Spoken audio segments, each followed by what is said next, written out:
Hello and welcome back to another edition of the GSMC College Football Podcast, presented to you by the GSMC Podcast Network. Happy Friday, everybody. It's almost the weekend. We made it through another week. Today is May 16th. Got a good show for you today. Going to talk about some of the Bedlam coaches, Gundy, Brent Venables, as well as a former one in Lincoln Riley. Could those guys be on the hot seat for this upcoming year? Going to dive into that. Also going to discuss Diego Pavia, the Vanderbilt quarterback, his JUCO lawsuit against the NCAA, what that means for him for the future of junior college football. And we're going to get into that as well as some Group of 5 Power 4 matchups. Some of the best ones that I think are going to happen in the 2025 season this upcoming year. And after that, we're going to dive into Austin Simmons. Is this kid the next star in the SEC? Going to be the quarterback at Ole Miss. We're going to dive into his background, his story, and discuss what makes him unique. Then make sure you stick around for my last segment of the day. We're going to talk about some potential teams, programs that could make their first ever college football playoff appearance this upcoming season. But before we dive into anything else, I want to remind everybody this show is all about you. We love hearing your comments, questions, insights, opinions, whatever you got. We want to hear it. We want to make this show as interactive, as exciting as possible. One easy way to do that is if you're on YouTube, you can use the Super Chat feature. All you have to do is click the $ at the bottom of the chat box, type in your message, comment, question there, and this guarantees that your message pops up, gets on the air, gets read live, and it's also just a great way to support our channel, support what we're doing here at GSMC. If you don't want to do that, you can also go to gsmcpodcast.net to tip, comment, question, do whatever at that website, gsmcpodcast.net. We're so grateful to have you all here as part of our community, and so we can keep bringing you the sports content that you love. Now, let's talk about some Bedlam coaches. Can they survive this upcoming year? It's been a little bit of a rough run. So just think about 4 years ago, you had Lincoln Riley, then coach of Oklahoma, facing off against Mike Gundy, obviously Oklahoma State, in Bedlam, and this was a top 10 matchup. Oklahoma State was ranked 7. They beat Lincoln Riley's number 10 overall Oklahoma Sooners team 37-33. Then the next day, Lincoln Riley stuns everybody, announces he is leaving to go to USC to lead the Trojan football program. And that's kind of been a mixed bag for him. Since he's been at USC, he's gone 26-14, 4-5 in his first year in the Big Ten in conference games. It's been a rough couple of years for Lincoln Riley. Think about it. This is a guy that was considered pretty much the greatest offensive mind of his generation at one point in time. Quarterback guru, whisperer. He worked with Baker Mayfield, Jalen Hurts, Caleb Williams, obviously. All big-time stud quarterbacks.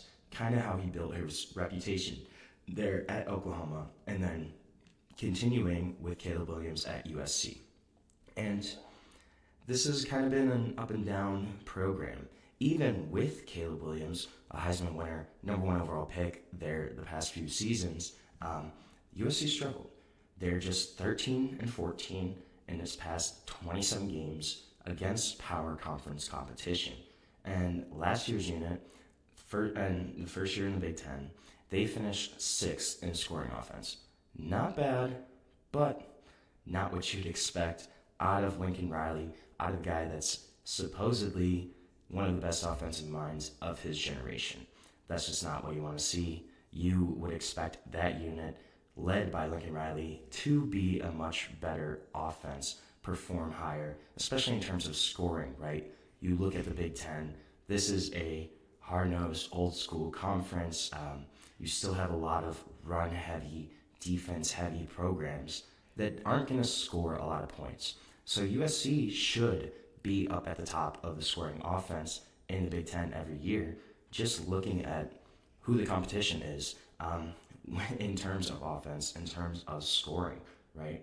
So is this a case of Lincoln Riley losing his touch?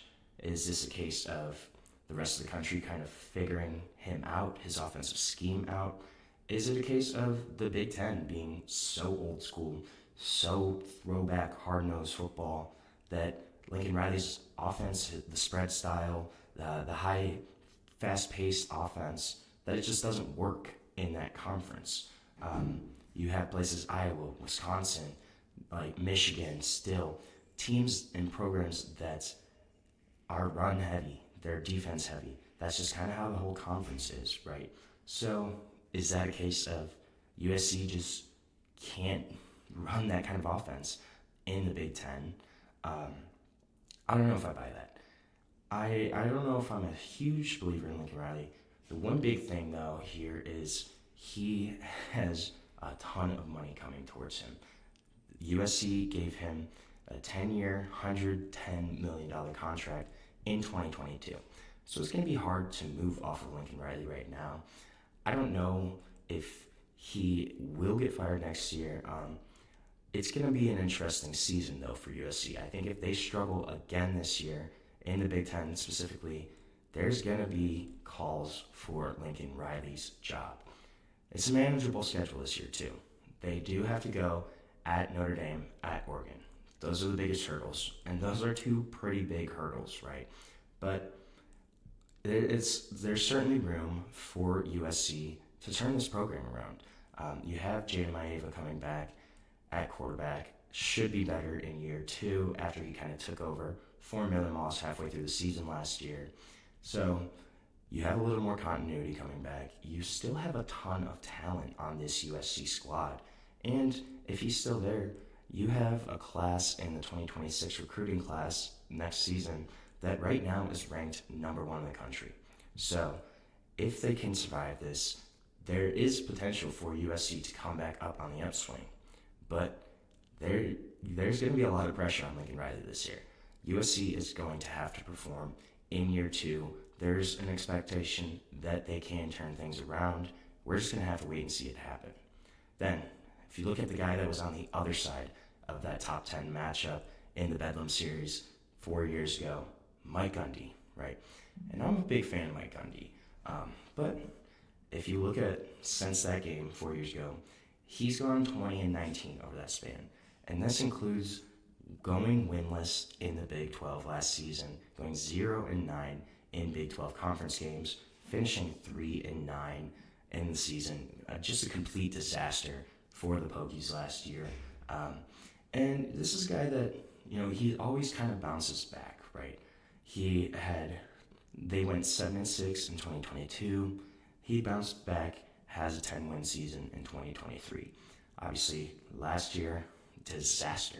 And this is key to note that this was Mike Gundy's first losing season in 20 years. Since 2005, last year was the first losing season that Oklahoma State has had under him.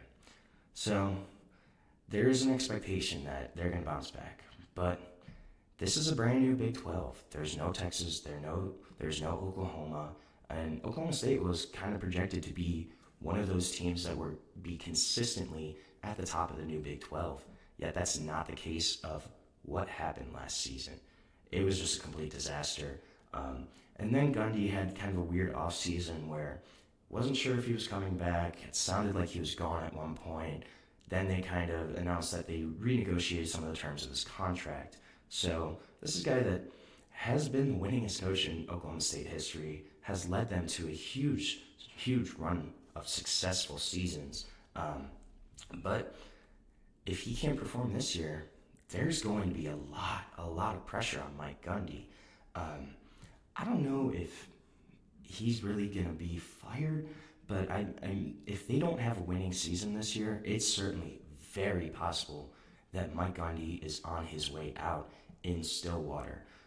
This is a team and a coaching staff that he completely kind of turned over this year, brought in 2 new coordinators, brought in a bunch of transfers, but they have questions at quarterback, the biggest position in the sport, and pretty much everywhere else across the board.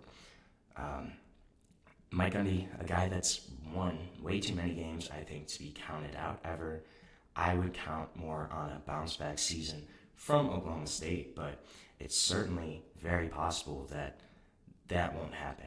He's going to have to do one of the best coaching jobs of his career this upcoming season for Oklahoma State in order to kind of stabilize things, keep the status quo there, and keep his job, frankly. I think he can do it, but it's certainly possible that that's not going to be the case. Then you look at the current Oklahoma coach, Brent Venables. Brent Venables, his return to OU, coming back after being the longtime defensive coordinator at Clemson, kind of helped get the sour taste of Lincoln Riley leaving out of their mouth. But on the field, hasn't looked great under Brent Venables. They have just been 22-17 overall. They were 2-6 last year in their inaugural season in the SEC in terms of conference play. Had an anemic offense last season. They were 119th in the country in passing. 97th overall in scoring last season. So really a unit that struggled and didn't play anywhere near to expectations. But Oklahoma did have a strong offseason this year. You bring in offense coordinator Ben Arbuckle, and you pair him with his quarterback, John Mateer from Washington State. That should be a great duo to watch. Mateer's an exciting quarterback. I think he can kind of turn things around. And then in the spring, you go and add Jaden Ott, the best back at Cal, former All-Pac performer in 2023, a guy that really gives them a dynamic threat out of the backfield. So the pressure's on for Brent Venables. You have no excuses. You have a new offense, guys that should be really exciting. And you have some tough games, though. They have home games against Michigan, against Auburn. Could that be a Jackson Arnold revenge game? I don't know, maybe. Then you have LSU, Ole Miss, then road matchups. You have to go to Texas, to South Carolina, to Tennessee, to Alabama. So it's going to be a rough schedule for Oklahoma. The pressure is going to be on, though, for Brent Venables. I think he needs to have at least a winning conference record this year to kind of maintain his job, or else he's in a lot of trouble as the head coach of the Oklahoma Sooners. So right now, we are going to take our first short break of the show. When we come back, we're going to talk about Vanderbilt quarterback Diego Pavia and kind of his lawsuit against the NCAA, what that means for the future of junior college football. We're going to dive into that when we come back on the GSMC College Football Podcast. I feel like I'm losing my mind.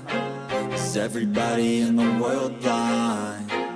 Please, Lord, give me a sign, a sign. I feel like I'm losing my mind. Is everybody in the world blind? Please, Lord, give me a sign, a sign. I wanna be the greatest. Everybody on the fake shit. I look around and feel like everybody is the fakest. I make this every day and I'm impatient, hoping one day I blow up from the basement. Statement, the top is so vacant. I don't hear shit that I think is amazing. Waiting for my day when I'm playing sold out shows for 1,000 faces. Hey, give me that crown, get in my way and to be put down. It ain't your place, all this my town. If I want that shit, then I'll get it right now. I'm losing it, the noose it fits, some losing shit, a stupid myth. You choose to live or choose to dip, you choose to fight or lose your grip and lose a gift. I feel like I'm losing my mind. Is everybody in the world blind? Please, Lord, give me a sign, a sign. I feel like I'm losing my mind. Is everybody in the world blind? Welcome back to the GSMC College Football Podcast, presented to you by the GSMC Podcast Network on this Friday, May 16th. It's almost the weekend, everybody. Made it through another week. Just touched on the Bedlam coaches. Could Gundy, could Brent Venables, could former Oklahoma coach Lincoln Riley all be on the hot seat? It's very possible. Gonna switch gears, talk about Diego Pavia, Vanderbilt quarterback, and his lawsuit against the NCAA that kind of came about at the end of last year. So in November of 2024, last season, he sued the NCAA, claiming that the organization's rule counting a player's time in junior college towards their overall years of NCAA eligibility was a violation of antitrust laws that was unfairly limiting his ability to make money from his name, his image, his likeness. And he couldn't kind of maximize on that time due to the eligibility from junior college being counted towards his overall NCAA eligibility. And they ruled for Diego Pavia. Judge William Campbell, he said that yes, this was kind of a violation of antitrust laws. That eligibility should not count because players should be able to kind of maximize their earning potential. This was pretty much the third or fourth kind of lawsuit regarding this.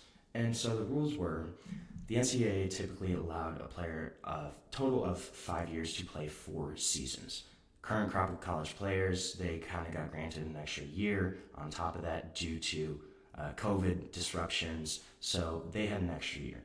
And Pavia argued in his initial complaint that the NCAA was basically unfairly limiting his ability to make money because of counting those junior college years. And it's important to note that junior college football is governed by a different overarching organization. It's not NCAA. It's a completely different organization. There's a National Junior College Athletic Association, so that's different than the NCAA. And the judge kind of agreed with this. He said that there was a bylaw that deals with junior college players, and the ruling specifically addressed that. So it doesn't restrict the NCAA from enforcing kind of the rest of restrictions that it has in place on the number of years that an athlete can play a sport in college. But the limited injunction, it could kind of signal that the court system sees the NCAA's eligibility requirements almost as an illegal restraint against these players. Campbell's the third judge in the past year to issue an injunction on NCAA rules because of concerns kind of over limiting players' ability to maximize their earning potential. So then this ruling comes down from Judge William Campbell. NCAA D1 Board of Directors, they approve a blanket waiver, kind of granting an additional year of eligibility to former JUCO transfers that were kind of in similar positions as Diego Pavia, opening the door for a wave of college athletes across all sports, not just football, to spend one more year in college athletics. So this is kind of a big deal, I think. And Diego Pavia, mind you, this is a guy that really gained national attention from his season at Vanderbilt this past year. Was at New Mexico State before that, and he did start his career at New Mexico Military Institute, which is a 2-year junior college. So he played there 2 years, then played at New Mexico State, and then he was at Vanderbilt last year and led Vanderbilt to a 6-6 record, which doesn't sound great, but when you consider that Vanderbilt hadn't been bowl eligible since 2018, that was a big deal. And you had a huge upset win against Alabama at home. They were carrying their goalpost throughout downtown Nashville, through Broadway Street, and just a crazy scene, a really cool scene for college football, kind of a feel-good story here. And so this is a guy that was a great player, and he wanted to keep playing because he gained national attention this year. He's probably going to get a lot more money in terms of NIL, in terms of earning potential this season, than if he had to leave last year, if he was out of eligibility at that point. This is something I think it's going to be interesting how this affects the rest of college football, the rest of JUCO, right? The most obvious change here could be in recruiting. So with this eligibility not counting, there's going to be an option to go to junior college, go there for 2 years, and these high school players who may need another year of physical development, they can go to a JUCO, they can play there 2 years, they can upgrade their bodies, get them right for Division I FBS football, and this could allow players to be more sought after, higher ranked recruits, right? if they go to a 2-year institution and really showcase their talents, kind of help out their body grow and physically develop a little bit, that could make them much more appealing prospects, recruits for big-time programs than they maybe would have been coming out of high school. It also would help them increase their earning potential and increase the ability to earn playing time at a 4-year school earlier, right? If you take a year or two, go to a JUCO, and you kind of use that as almost a redshirt year, but you're still going to be playing there. You're going to just develop more overall. Could that be something where it's going to help you play right away at a Division I school just because you kind of use that year or two to get your body right, to get ready for the next level of football? I think that's something that's very possible. And Ryan Downton, who was Diego Pavilla's attorney, he said that we're not saying the NCAA can't have eligibility requirements, but a junior college season shouldn't be kind of the equivalent of an NCAA season when JUCO seasons, you have no meaningful opportunities to earn NIL money. You have no television exposure. So it's not the same as going to an NCAA institution where there is kind of that earning potential. There is TV, televised games. There is kind of the ability to earn money for your play on the field, for your name, for your image, for your likeness. That's kind of something that's being debated here is it JUCO related or is it NCAA related? And Downton also cited junior hockey leagues, post-grad prep school leagues, kind of as an example of this, right? Look at collegiate hockey. To go play collegiate hockey, you pretty much have to play juniors, which is you go after high school, or some kids even go earlier, they're 16, 17.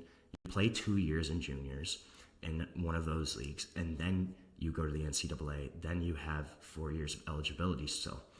Could we see something similar here with college football? I think that's certainly very possible. You could go finish high school, go play at a JUCO for 2 years, and not lose any eligibility for your NCAA season. I think it's something that's very possible. And that's kind of been the thinking. So theoretically, you could have 6-7 years of eligibility potentially. It's going to be kind of the Wild West, I think.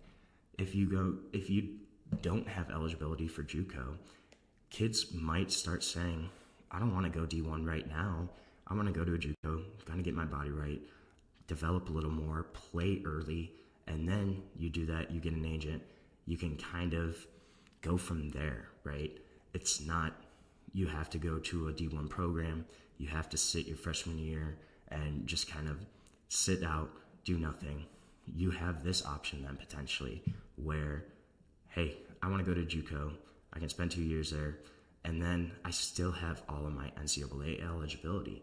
That's going to be something that I think could potentially really happen down the road then. And, think about it. For years, there was a lot, kind of an unwritten code that FBS coaches would, quote unquote, send kids to a junior college, maybe some of their freshmen, guys that weren't ready just yet. They maybe needed a little more time. Just things weren't totally clicking. So they kind of sent them to a junior college. That was kind of the status quo. That's how it's always been. And there were some people that were called bounce backs. They go to a JUCO, then go back to the FBS program that recruited them. Sometimes they did, sometimes they didn't. But could we see something similar to that and more of a minor league kind of system, a formal minor league system? Could that be something that JUCO is going to become? Think about this. You have a college like Lackawanna College, Scranton, Pennsylvania. So could there be a scenario where that's a JUCO in PA? You have Penn State go to Lackawanna and say, hey, we're going to help you with hiring some coaches. We're going to give you a little bit of funding. We want you to run our schemes, our offense, our defense, our schemes. We'll help you with your training staff, your weight room, conditioning, we're not going to give you everybody, but we'll give you athletes that aren't ready yet, and it could be kind of a feeder program. I think that's something that's certainly very possible that we could see, where some of these big-time programs maybe look at the smaller JUCOs kind of around them, go, hey, we'll toss you a couple million, we'll give you some funding, we just want you to basically be our minor league team, kind of a feeder system for us. You get these guys ready in 2 years, then they come up and play for us at Penn State, at Oregon, at Ohio State, wherever, at Texas. Like, could that be something we could potentially see? I think it's certainly very possible. And you look at the transfer portal, it's kind of put less of a recruiting emphasis on JUCO players, but I think that's something that we might see change soon. So JUCO, it's going to be interesting how this all kind of shakes out. It's going to be interesting where they go from here. But the future of JUCO is very much in the air, and I think we're going to see some big changes here in kind of how JUCO programs approach the game and how Power 4 schools approach JUCO schools. So we're going to take another short break here on our show. When we come back, we're going to talk some Group of 5, Power 5 matchups, some of the games that I have scheduled for this upcoming year. So stick with us. We'll be back on the GSMC College Football Podcast. Looking for your daily fix of sports talk without having to pay for it? GSMC Sports Network is available on YouTube. Just search GSMC Sports Network. Get your fix of daily sports talk shows on YouTube, absolutely free. NFL, college football, NBA, MLB, MMA, UFC, fantasy football, and so much more. GSMC Sports Network has shows running all day long, with new sports shows starting every 2 hours. Just like on your favorite cable sports channel, except GSMC Sports Network is absolutely free. Just search GSMC Sports Network on YouTube to catch one of your new favorite shows, like the GSMC College Football Podcast, Chip Shot Football Podcast, Hoops and Heels Women's Sports Podcast, GSMC Basketball Podcast, and so many more. Check it out for yourself. GSMC Sports Network, now available on YouTube absolutely free. Search GSMC Sports Network on YouTube right now.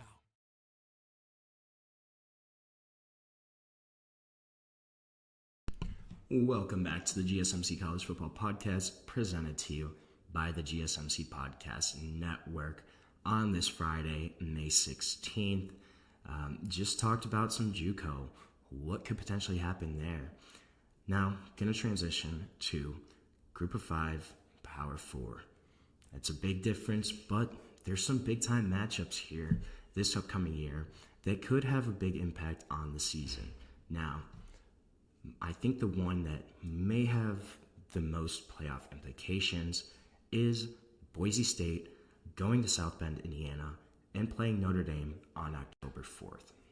Now, obviously, Boise State losing Ashton Jeanty this year, that's a big loss. I mean, the kid almost broke Barry Sanders' record that has stood for 40 years.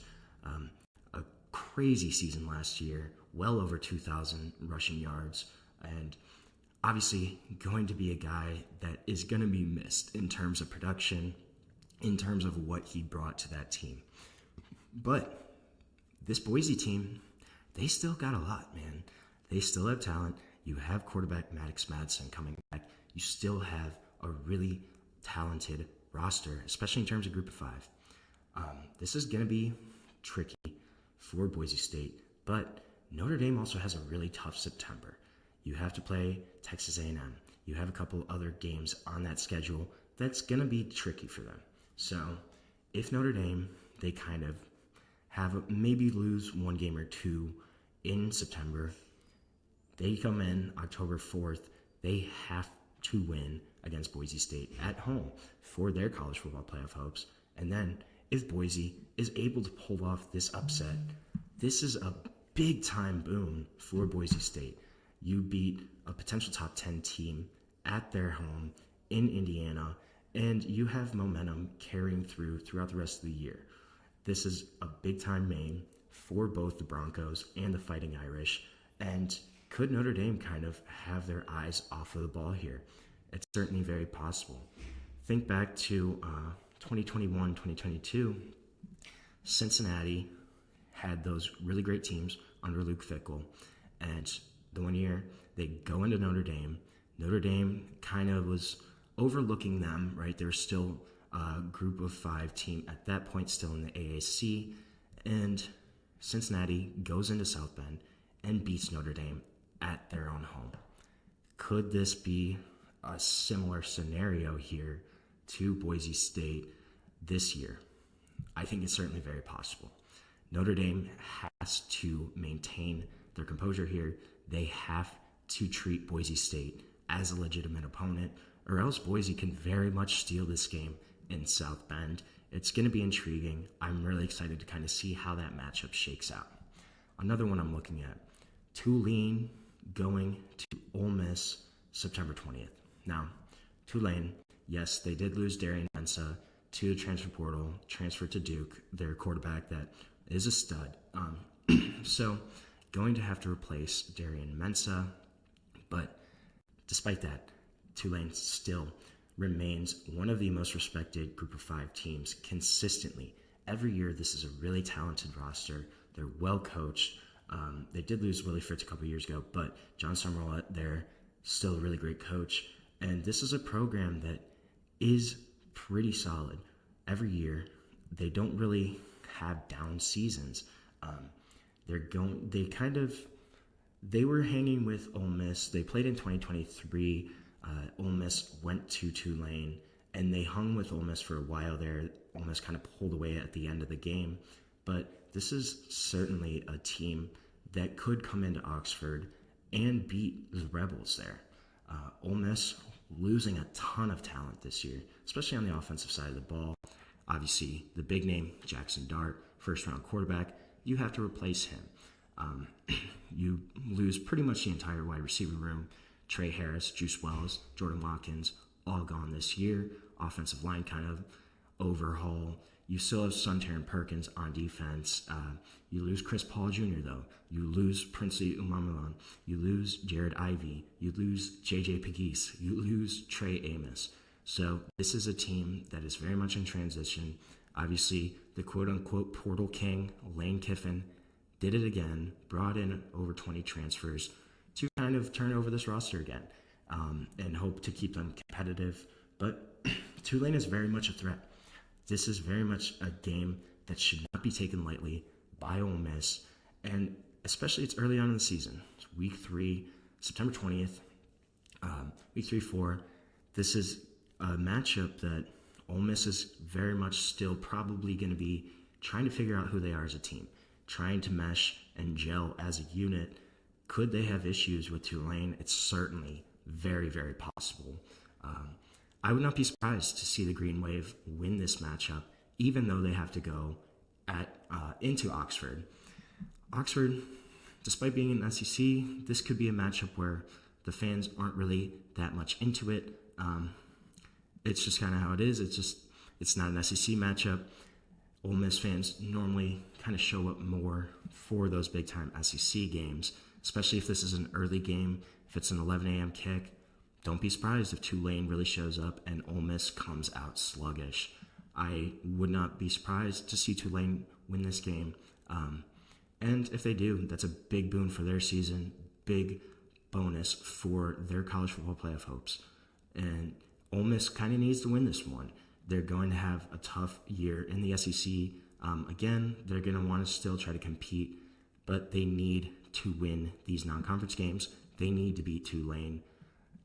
It's going to be interesting, though. I think that's going to be one of the more intriguing matchups there. Another one where kind of still in the same region, Arkansas going to Memphis on the same weekend, September 20th. So Tulane, Ole Miss, Arkansas, Memphis, both that weekend, both really high potential for a group of 5 wins here.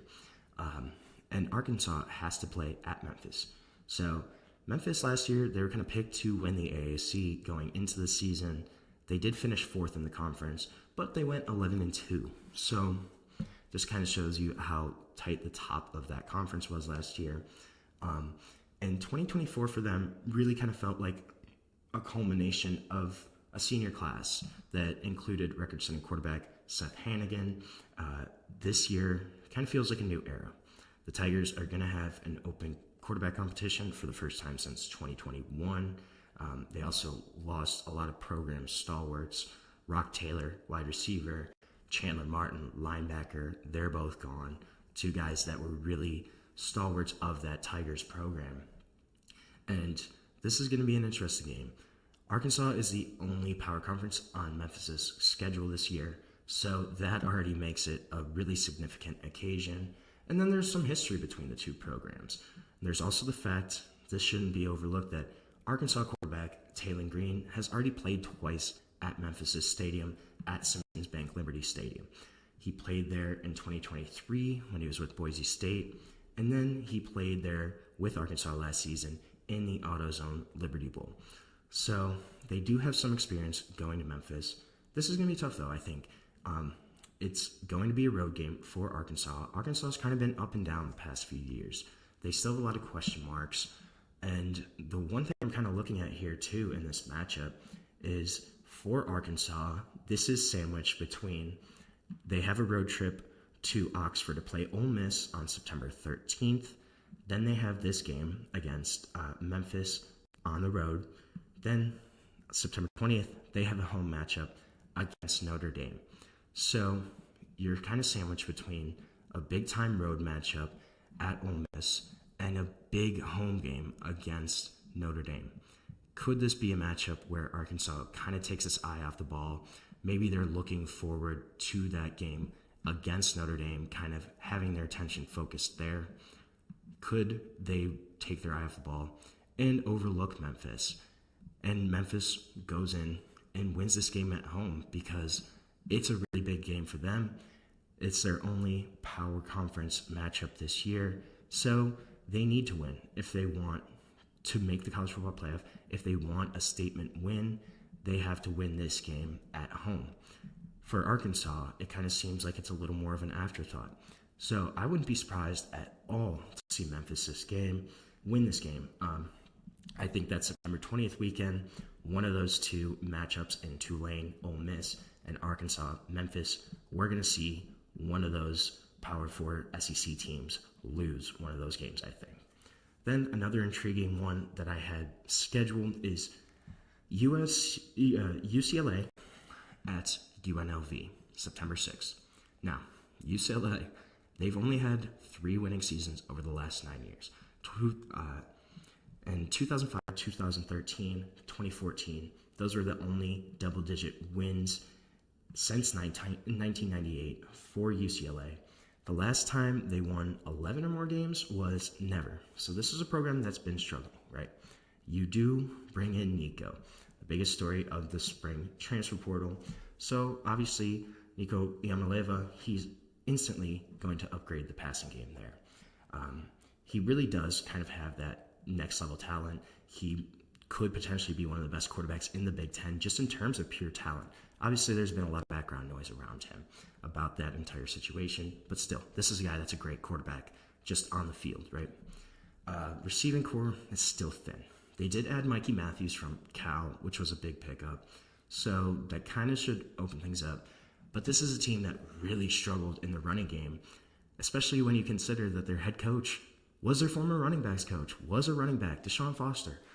They were 132nd in the nation in rushing last year. 132nd. That's crazy. Pass protection was awful. Ground game only got to 100 yards 3 times last season. And the talent's there to do more. So this is going to be a unit, a team that's really going to be a question mark. I think they're going to have to run the ball better this year. And their defense did get better last year, but pretty much everybody of note is gone. Carson Schwessinger, Kane Medrano, those linebackers that covered up pretty much every mistake for UCLA, they're gone next year. So didn't really add a whole lot in the portal either, so this is kind of a question mark. And then for UNLV, it's the start of the Dan Mullen era.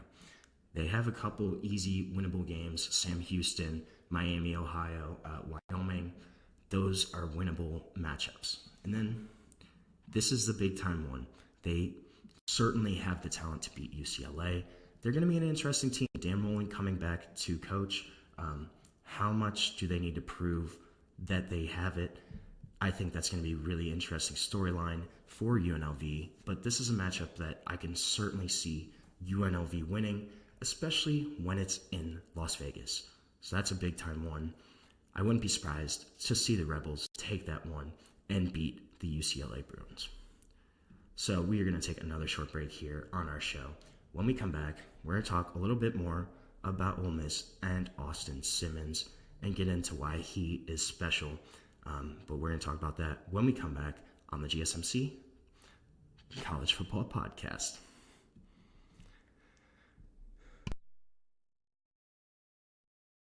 For the best and latest podcasts available anywhere, go to the podcast app on your cell phone and type in GSMC to access free content-rich podcasts on health and wellness, book reviews, sports, entertainment, relationships, social media, movies, technology, finance, and even weird news. Subscribe and download the GSMC Podcast Network's family of shows, available everywhere podcasts are found.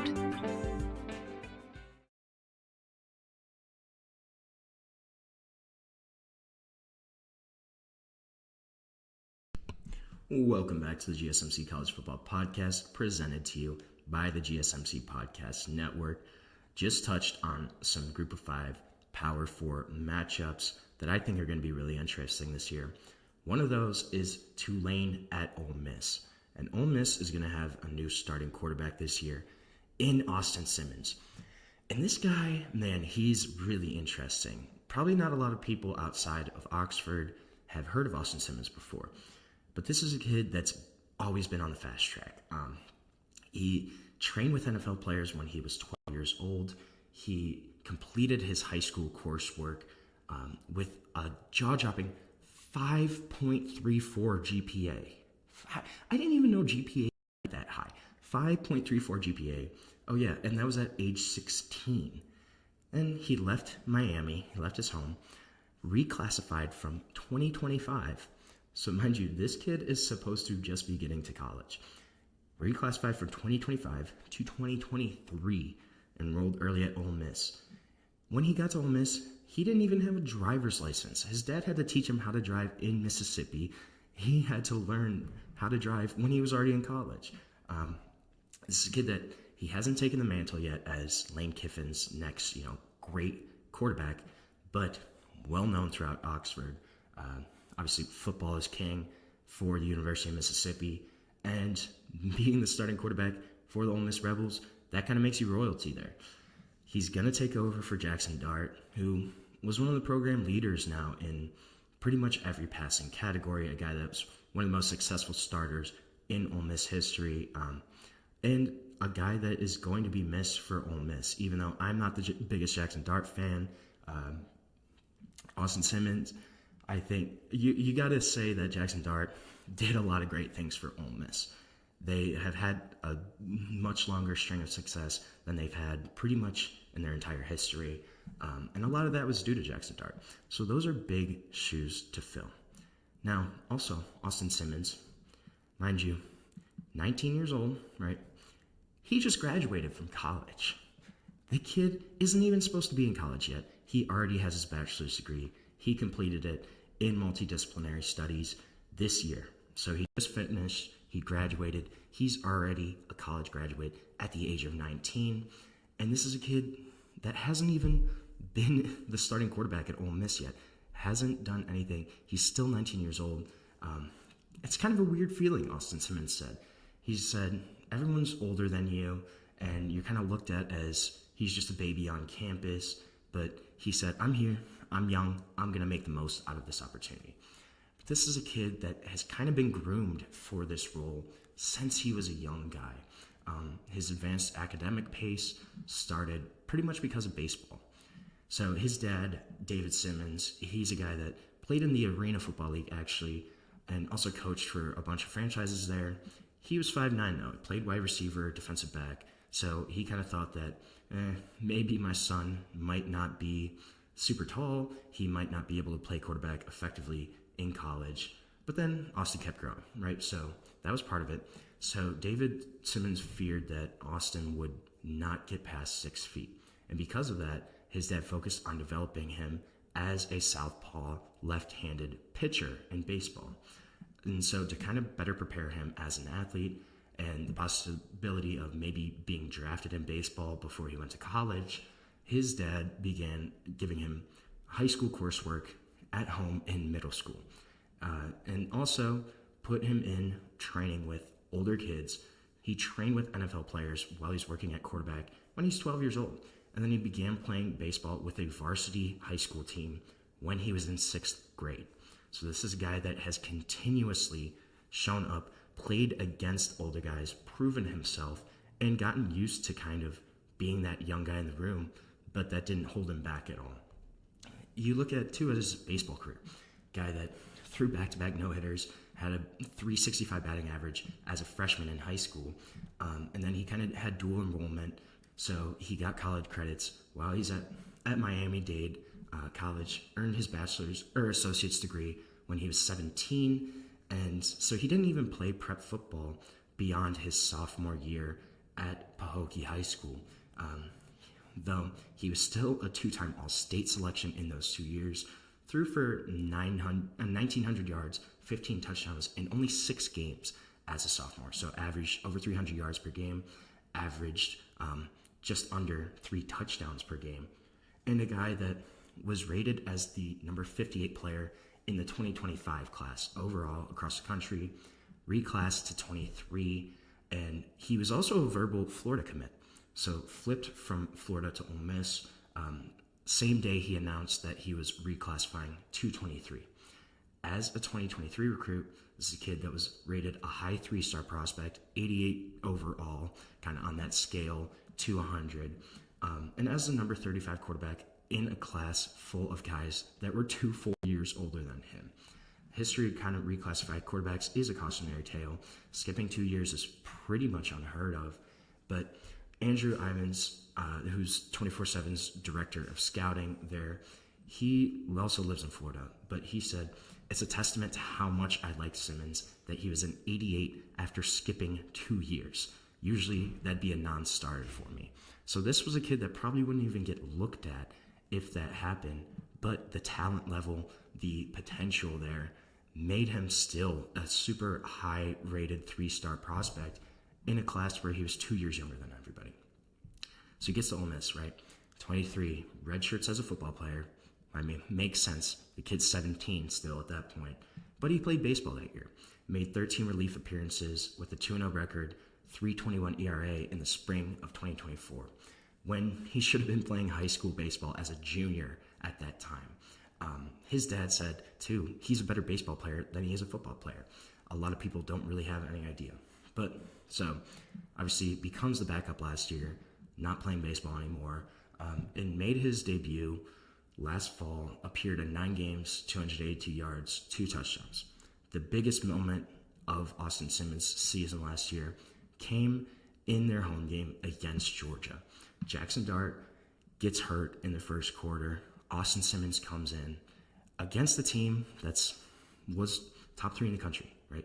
Georgia, a big-time matchup for Ole Miss at home, comes in, shows absolutely no nerves, calm, collected, and leads a touchdown drive when he first comes in against one of the best teams, one of the best defenses in the country.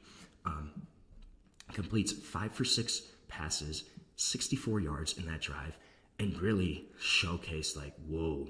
I watched that drive and I was super impressed by what Austin Simmons did, how he ran that offense, how calm he was as a young quarterback. And he's been a guy that has worked with a private quarterback coach since elementary school, pretty much. Oliver Bozeman is his private coach, and this is a guy that, after years of being programmed as a baseball pitcher, he kind of worked to change his throwing motions, change the throwing angles as a quarterback. Super quick release, just kind of from that baseball background. And his father kind of compared him to Tua Tagovailoa almost in terms of style. Super quick release, accurate, obviously both lefties and mobile quarterbacks. I don't think Austin Simmons is going to take off nearly as much as maybe Jackson Dart or Matt Corral did for Ole Miss, but a guy that is athletic enough to move around, to gain some yards with his legs if he needs to. And Austin kind of said that he thinks he's more like Matt Corral than he is Jackson Dart.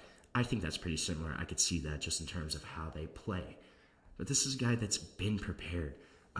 Bozeman said he's always been that quarterback, that kid that just retains information. It's really easy for him to focus on one thing one day, then kind of switch gears, focus on something else the next day.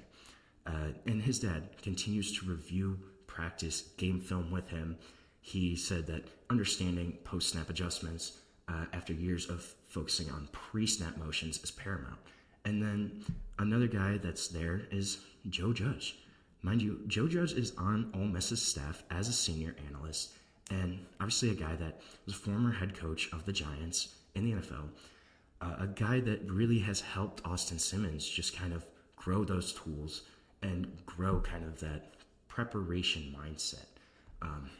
And then this weekend you look at, he graduates on Friday, and then immediately goes to Florida to go back to training and brought some Ole Miss wide receivers with him to continue that training.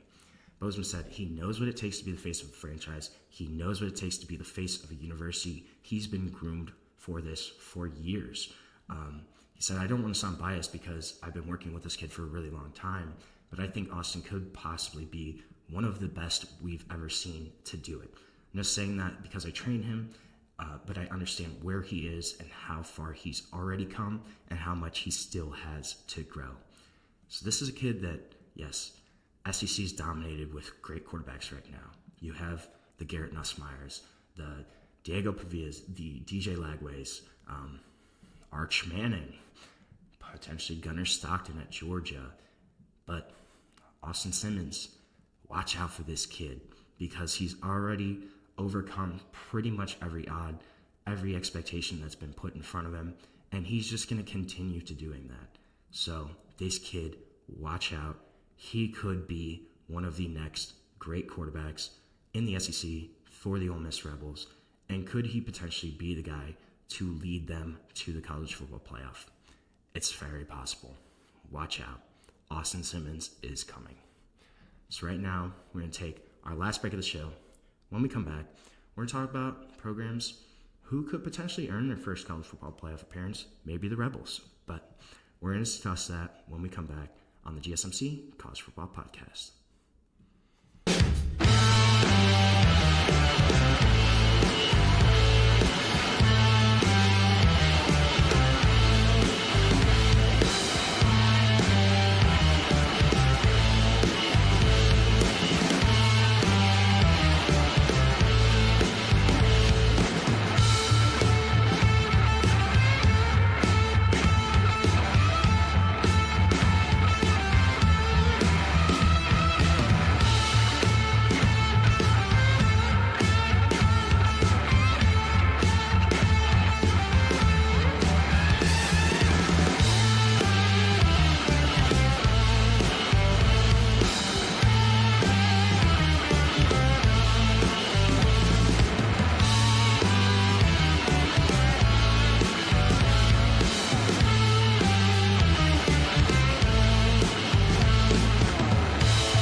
Welcome back to the GSMC College Football Podcast, presented to you by the GSMC Podcast Network. Just talked about Austin Simmons. Could he be the guy to lead Ole Miss to their first ever college football playoff appearance? Certainly very possible.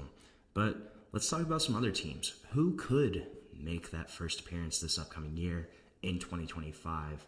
I think there's a lot of teams that have the potential to do it. One that I'm really looking at is Illinois. Obviously, I talked a little bit about them this week, just with Brent Venables, how much I like him as a head coach. But look at just its team, too. They returned 18 starters, 18 to 22 guys coming back on that unit from a team that won 10 games last year. So you have a completely, really experienced roster. You only got to replace 4 starters. You bring back all 5 starters on the offensive line. You bring back quarterback Luke Altmaier for a third season starting there. And this is an experienced team. This is a well-coached team. This is a team that really could continue those positive vibes from last season. If you're looking for this year's version of Indiana, it's certainly very possible that it's Illinois. They can be dominant enough against a manageable schedule to earn an at-large bid without having to win the Big Ten. They don't have to play Oregon. They don't have to play Michigan. They don't have to play Penn State. They do have Indiana, and they do have Ohio State, but they get Ohio State at home. And that Indiana matchup, I think, is going to be a good one. That's going to be a great game between two teams that are kind of on that cusp right now. But Illinois, they have a ton of experience coming back. They're a well-coached team. They're a team that can definitely make some noise, and I think their confidence has continued to grow. You beat South Carolina in the Citrus Bowl last year to top off your season. You have had the most string of success that I ever remember in Illinois football history. This is a program that's ready. They've been ascending, and I think they're ready to take that next step. All the kind of pieces are lined up for Illinois to have a great 2025 season. It seems like the stars are kind of aligning for the Illini. That was kind of funny. But Illinois, this is a team that I think is going to be up there. I don't know if they win the Big Ten. I don't think that's something that's possible. But if you maybe only lose one or two games, maybe you beat Indiana on the road, maybe you lose to Ohio State, but that's your only loss, this is going to be a team that's going to get in the playoff, I think. And it's going to be interesting to see what they can do. But I would watch out for Illinois this year. I think they're going to be up there. They're going to be well coached. They're going to be deep. They're going to be talented. This is going to be an exciting team to watch. Then the team that they beat in the Citrus Bowl in South Carolina. If you've been watching my show, you know how much of a fan I am of South Carolina this year. They could potentially just prove me totally wrong. I don't think so. I think this is a team that they were on the fringe last year. I think they're going to take another step forward.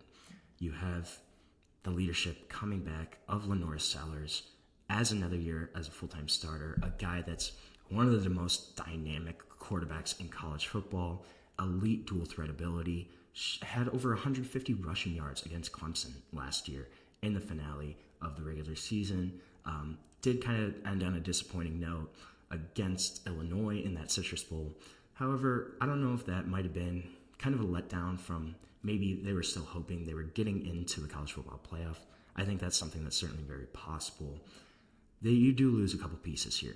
You lose Kyle Kennard, you lose Nick Emenwari, but your big guys, Lenore Sellers is back, Nick Harbor, wide receivers back, 6'5", freakish speed too for that size, a guy that's super high potential.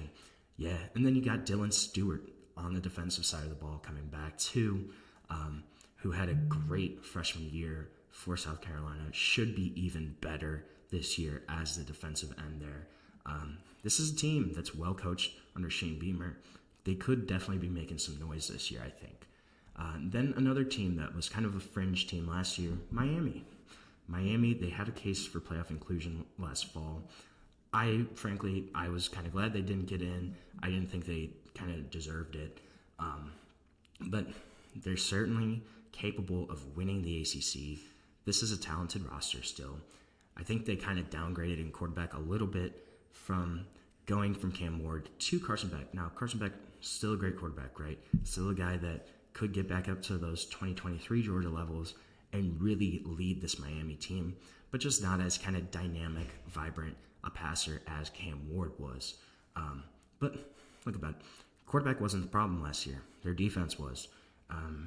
This is a team, a program that has been plagued by losses to unranked opponents, games they kind of just take their eye off the ball. Had a couple that they should have lost last year too, in Virginia Tech and Cal, where those games really came down to the wire, got pushed to the end. This has been an issue for Miami for a while. They have to kind of treat every game as a must-win. And if they can do that, though, if they can avoid those easy, manageable losses, this is certainly a team that's going to be right back in the college football playoff conversation, potentially maybe even the ACC champion, though I think Clemson might have that wrapped up this year. And a win against Notre Dame early in the year. They start their season with Notre Dame. A win against them week 1, that would really set the tone early. I think that's a big-time matchup for both schools, and it's going to be interesting to kind of see who comes out of that one there. But Miami certainly has a talent. They have another great quarterback in Carson Beck. Can they avoid those easy losses? Can they keep their focus, maintain it throughout the regular season? That's going to be the key here for the Hurricanes. But again, a team that is going to be right up there again. They have the talent. They just got to keep their focus going. And then, if you look at the Big 12, Conference of Chaos, I love it. Iowa State. I think Iowa State is certainly a potential team that could make their first ever appearance. This is, again, a wide open race in the Big 12. It's kind of just the Wild West out there. But Cyclones, they return enough talent to win their first conference championship in 113 years. Yeah, 113 years. So it's been due. The Cyclones are due for a conference championship, and they certainly have the talent this year to do it. Rocco Beck coming back at quarterback. You have your top running backs, Carson Hansen, Abu Sama III coming back, and you're coming off an 11-win season in which they really had a great year. You have a lot of guys returning. You have a pretty manageable schedule. Your big matchups in BYU, Arizona State, those are both at home this year. So when you're talking about other potential Big 12 contenders, you get 2 of the biggest ones at home this season. That's going to be big for Iowa State. Could they make that jump? It's certainly very possible. Another Big 12 team I'm looking at is Kansas State. Now, Kansas State and Iowa State actually play this year, open the season in Dublin, Ireland. That's going to be a fun one. I think that's going to kind of show who's going to take the early lead as Big 12 favorites. Will it be Iowa State? Will it be Kansas State? But think about it, Kansas State still, there's a lot of disrespect going towards the Wildcats. Chris Kleeman, head coach there, who came over from North Dakota State, is just a pure winner. Guy that got hired at North Dakota State just started winning and winning and winning national championships. He comes to Kansas State, comes to Manhattan there, winning. 3 straight years of 9+ wins for the Wildcats. A team that hasn't really dropped off. They're in contention every single year. And you have quarterback Avery Johnson coming back, a guy that's super dynamic, should grow again as in another year as a full-time starter. Racked up 3,300 yards of offense last season, 32 touchdowns, a dual threat guy, but expectations are really high for him this year. He's a guy that's got sleeper Heisman vibes. If he can go to that next level as a quarterback, this is a dangerous Kansas State team. This is well coached, a program that hasn't really had a bad year since Chris Kleeman took over, and they could be even better this year with a dynamic quarterback in Avery Johnson, the best quarterback that they've had there, having another year as a starter. Could they push to that top tier? Could they win the Big 12? It's certainly very possible. Another Big 12 team. See, it's a crazy conference. You never know what's going to happen. Texas Tech. I know I've talked a lot about Texas Tech. People don't realize they're a sleeper for sure this year. Joe McGuire brought in one of the top transfer classes in the country. They reportedly spent over $10 million to bring in 17 players, specifically really bulking up on the trenches of both sides of the ball. Brought in a lot of O linemen, D linemen, trying to fortify, the line, the trenches first, and then build out your team from there. They're also bringing back their quarterback, Bear Morton. And if they can avoid upsets, if they can get a winning record against Arizona State, Kansas State, BYU, they could be a surprise Big 12 college football playoff contender. They have an easier schedule. It's manageable.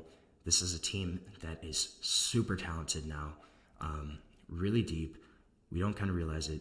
The pressure's on for Joe McGuire in Lubbock, but this is a program that could make that next step. Then we'll talk about SEC. Florida. I think Florida, they could potentially really be up there. Again, one of the most difficult schedules in the country. Last year, their 5 losses were to top 25 opponents, pretty much all of them. But they also have one of the best returning quarterbacks in the conference, DJ Lagway, if he's healthy. I think that's a big if right now. Florida's going to go how DJ Lagway goes. That's just how it's going to be. But when he was a starter last year, DJ Lagway went 6-1. He kind of really carried Florida throughout the back part of that season. Had a big win against Ole Miss, knocked them out of the college football playoff pretty much. But they have a gauntlet this year. They have road games at LSU, at Miami, at Texas A&M, at Ole Miss. It's going to be tough. It would be surprising to see Florida kind of win this year.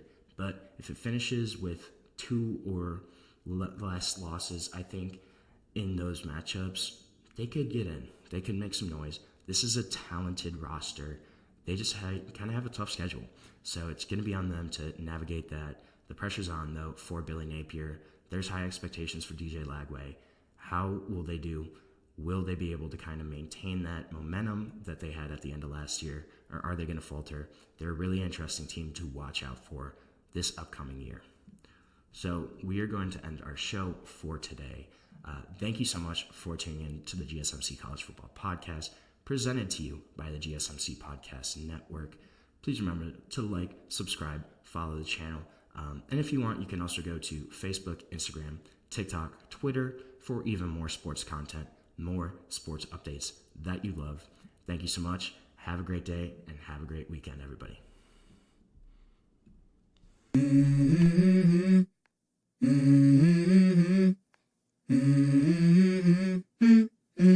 Let's go. I wake up to a little bit of drool on my pillow, feel like it's gonna be a bad day. Yeah, I'm tired of shit, and the coffee ain't hit yet, damn, ain't that great. I don't